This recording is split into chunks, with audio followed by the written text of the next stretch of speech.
My next project has to do with reconfiguring the main bath and closet. There's the bathroom, there's the closet. Now, before I show you what it looks like before, I must tell you that these spaces are like one butt spaces, and I want to make it into a two butt space, as in two people can kind of be in the space at the same time. Currently only one at a time.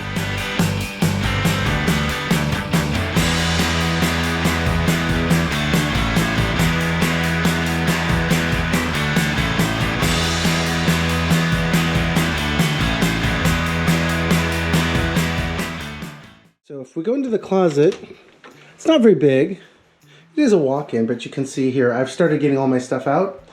What I want to do is, this is the wall that separates the bathroom and the closet. And I'm going to take out half of this wall right here. So it connects it up, makes it feel a little bit bigger as a whole. There is a trap door here that I have to be careful of. This trap door goes down to the crawl space, so I have to make sure I work around that. And then one of the things I want to add, this is the exterior wall of the house, so I want to add a window in here just because there's no natural light in this space at all for the bathroom or the closet. All right, so moving into the bathroom, you can really tell the impact here. When you open the door, look at the impact it makes on the bathroom. It like takes up, what, 1/6 of the space when you open the door, when the swing of it? And you actually don't get to use all the counter space because the door is kind of here, right, in the way. So that's the whole philosophy, is we're going to take out this door, open this space up, half of this wall is going to come out to make it one continuous space. And then to close it off, some barn doors, two sliding barn doors. So I'm going to have to reconfigure this opening to accommodate barn doors that'll slide.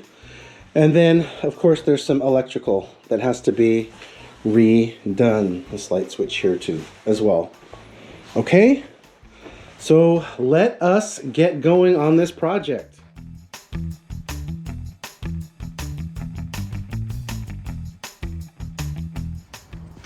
Okay, I'm at the Rebuilding Center in Portland. And they just have a section for like recovered doors. But look at this. Look at this, two 36-inch closet doors right here. And they look like they're in decent shape. I think I'll be able to stain it or cover it or do something with it, but $10 a piece? That's amazing. I cannot believe it. You're not gonna believe this, but look at this. 4 24 by 36 mirrors. Look at this right here. And they're in good shape, right? So I should be able to just go ahead and use these pieces, 2 in each of the doors. This is such great luck, I can't believe it. I always come here to get stuff on the cheap, but also to support the community and to support home building for humans. All right, so anyways, today I got, this is for interior trim work. So I got this for $7. It's gonna be the interior trim for the window that I just installed, and then this is for trimming out the doorway, the new doorway. So, and I did get 20% off all this because I made a donation earlier during a promotion and got a coupon. All right, so awesome, awesome, awesome. Let's get it loaded up and go home. Look at all this stuff. That's what happens when it goes on sale like that. You just gotta get it. Shout out here to my tennis buddy Craig, who told me about discount windows in Portland. I found the perfect size window in stock while supporting a local business. Thanks, Craig. I told him I would give a shout out to him.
Installing a new window was pretty simple. You can find lots of videos on how to do that.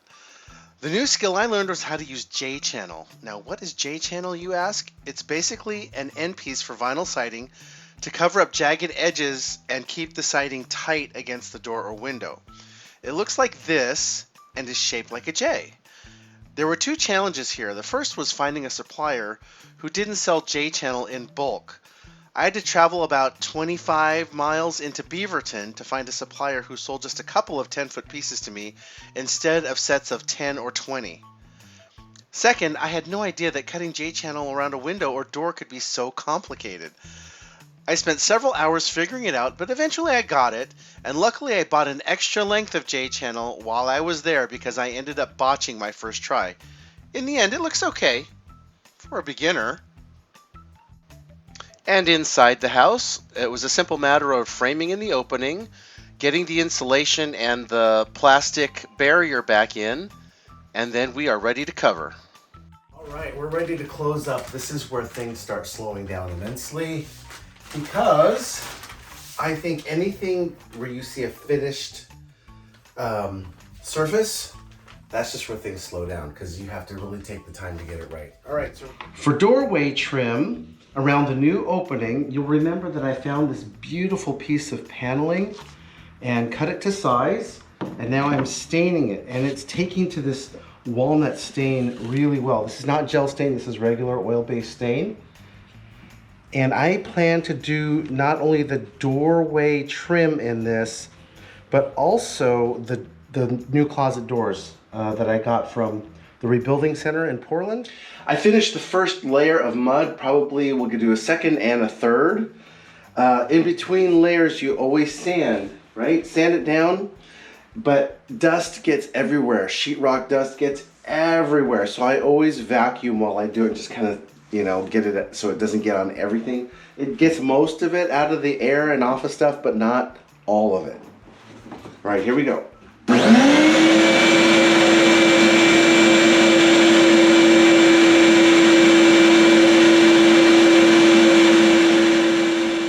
Spray texture is on. It took exactly 2 full cans there. You can see 1, 2.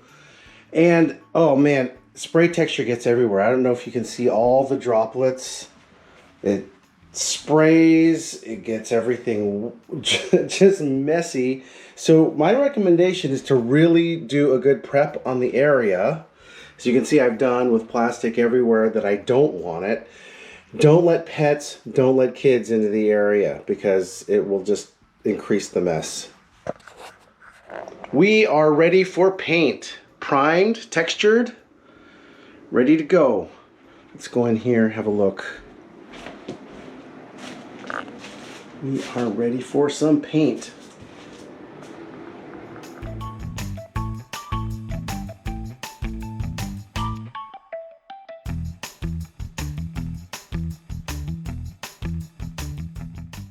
We are getting to the final stages now.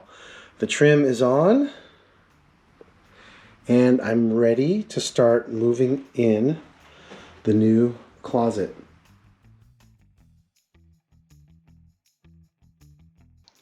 You may have noticed the patch job on the floor where the wall used to be. I'm not redoing the floor at this time, as I have other near-term plans to expand the bathroom, and I'll finish the floor at that time. For now, I will just cover the scar on the floor with a throw rug that will unify the space. Now, the main reason I chose to install built-ins from IKEA is because the units are supported mainly by this cleat on the wall. When assembled, these units hang on the cleat with a foot at the bottom for added stability.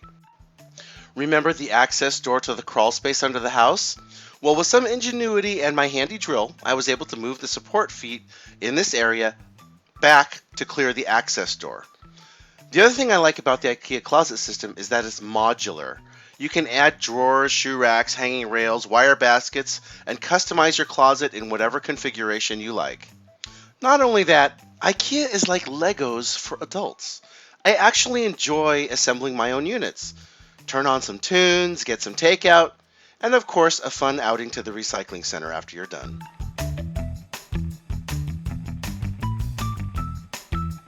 After I got the closet doors home from the rebuilding center, they sat in my spare bedroom for a while as I mulled over how to finish them. I could stain them, paint them, leave them as is, so many options. I lucked out on those mirrors for 48 bucks. I talked to a local glass shop, and for the same mirrors, they quoted me $350. So I guess that's another plug for going to your local secondhand building supply store and supporting them. Now for the bathroom side of the doors, I decided to try out some wallpaper. I wanted a rustic feel, so I got a shiplap theme, and I gotta say, I think it turned out great. It looked fantastic with the walnut trim. So here are the doors with the hardware installed, ready to be hung. I chose a ceiling mounted rail, but since the doors were not floor to ceiling doors, I needed to mount a cleat at just the right height to create a 1/2 inch gap under the new closet doors.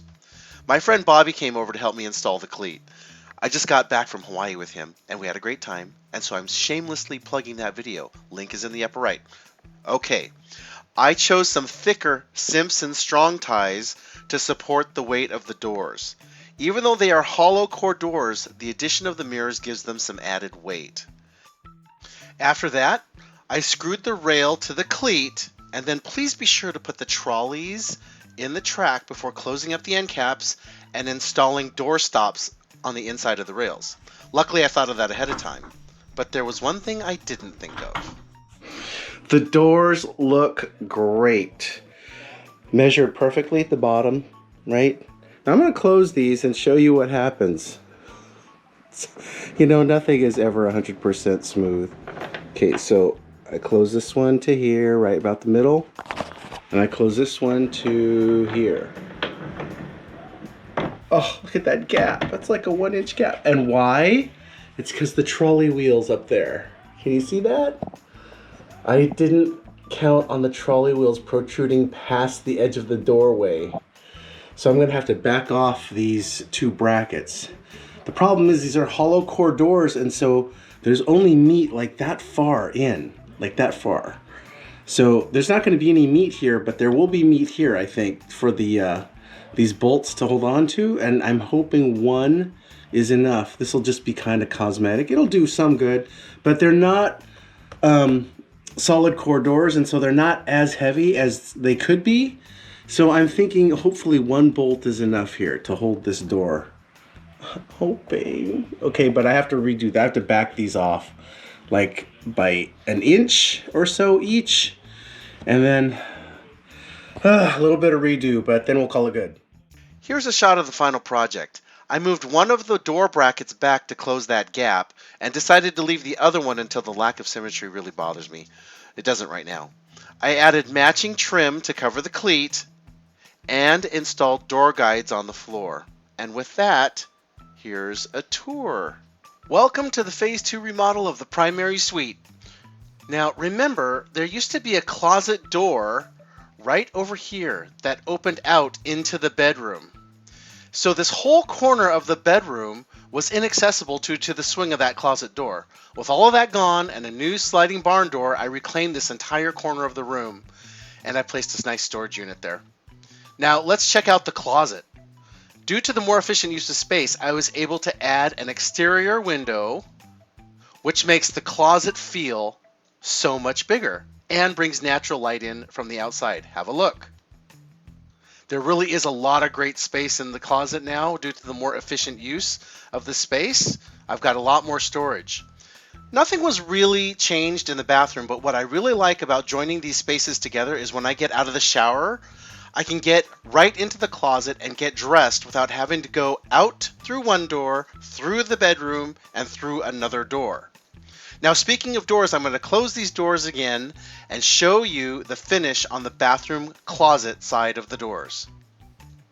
I mean, that shiplap wallpaper really gives those old closet doors a great texture and a rustic farmhouse feel. The wallpaper is so realistic, you actually believe it could be real shiplap.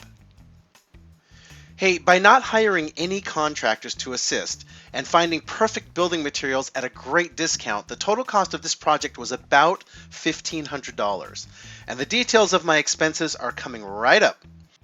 Don't we all love it when a plan comes to life? So now I'm going to thank everyone for watching and remind you to do a retired guy a favor and hit that subscribe button at the end of the video. especially if you found any content here helpful. Stay tuned, and I'll have more money-saving project ideas and tips coming up. Stay inspired and stay retired. Thanks, everybody.